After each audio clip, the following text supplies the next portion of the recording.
Man, that was really scary. I hate to see that happen to another camper. We were just getting around this morning. We heard a horrible noise. I actually thought it might be a clap of thunder because it's rainy and kind of stormy in the area today, but once I got out of the shower, I saw what actually happened.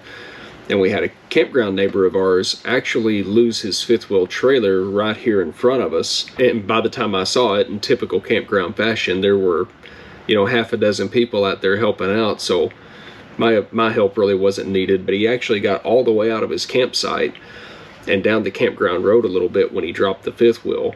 The good news is it happened here in the campground at low speed and not on the highway, but there is some pretty bad damage to his tailgate. The trailer looked okay from what I could see, so hopefully everything's all right minus the tailgate.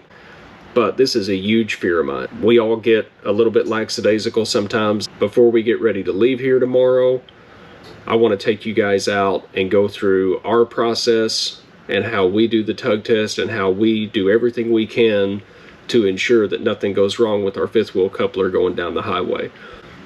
We did snap a couple of pictures of this incident. This isn't to embarrass anyone. This isn't to call anybody out, and it's definitely not funny. We took those pictures strictly to show you all on this video what can happen if your fifth wheel is not properly latched. Had this have happened going down the highway, it would have been astronomical. And aside from the damage to the truck and trailer, that could have been life-threatening to a lot of people in that situation. I come from a transportation and logistics background, and I have been the guy on the other end of that line getting the call when an 18-wheeler loses their trailer because of a fifth wheel problem or lack of a tug test out on the highway. So this is something I take really seriously. Let's use this as an opportunity to remind ourselves what's at stake and why it's so important to follow those procedures. So let's jump outside and we'll go through what we do before we take off on travel day. And we're just about ready to head out here, but like we talked about yesterday, after seeing that unfortunate situation with our neighbor dropping his fifth wheel on his camper, I just want to talk about final steps as you're hitching up right before you take off. Set your mind at ease before you go down the road.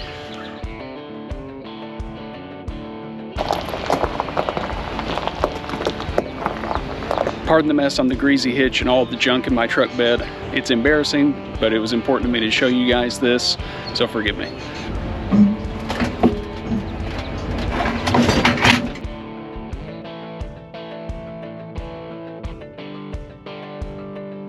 Now we're all hooked up and you can clearly hear when the fifth wheel pins engage and the latching mechanism hooks onto the kingpin. You can actually hear a very audible click. That should tell you you're good to go, but I always do a visual on the back side of the fifth wheel to make sure the jaws actually lock around the kingpin. Now I'm going to have Angela raise our front landing gear legs up about an inch just to give us a little bit of clearance. I'm going to go do a quick walk around and then we're going to do our tug test. Now that we're hooked up and our chocks are removed and we've got our landing gear raised an inch or so off the ground, we're just going to reach down and grab our trailer brake controller. We're going to give this brake controller a squeeze, and what that's going to do is lock up the brakes on the trailer. I'm going to put the truck in drive and just let off the brake and let it roll forward, and the trailer should stop me.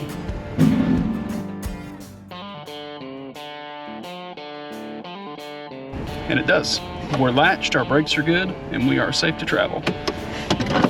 The main reason I wanted to leave those legs lower, just an inch or so off of our leveling blocks, is so if for some reason the fifth wheel failed to engage and the trailer falls, it only has to fall about an inch. It's not going to hit my truck, it's not going to damage the legs, and that's kind of the safe way to do it. So now we've done our walk around, all we have to do is retract all of our legs all the way up so we don't damage them going down the road, and we're all set. Alright, so we've got our legs retracted completely, we know all our lights are working, and we're ready to hit the road. Since I don't have a bumper pull trailer here with me to demonstrate that procedure with, we reached out to our son Isaac back in Illinois, and he shot a quick video with his utility trailer and how he makes sure that his hitch is properly latched before taking off with it. So I hope you guys enjoy that. Hi Isaac, and thanks for shooting that video for us. Don't mind that my brand new trailer and hitch are already rusting. It's the perks of living in good old Illinois. But once you back under it, all you gotta do is drop the trailer down. Alright, once you're sitting on your hitch, go ahead and close it. I'm not positive if it locked or not, so we'll go back up with it. And if it's locked on properly, it should lift the truck up with the trailer.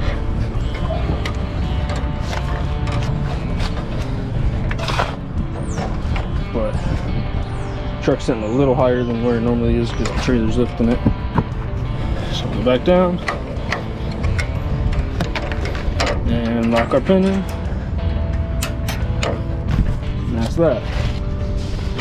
Bars lined up.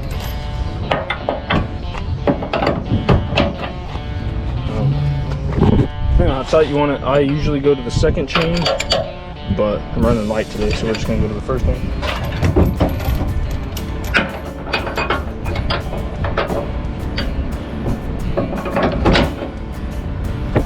Just like that.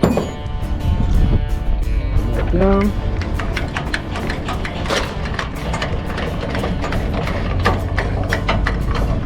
We're off the ground, we know our chains are set. Let's go ahead and throw our pin in. Most weight distribution hitches are pretty similar to this in some way. They may not have chains, they may have a bar that comes up.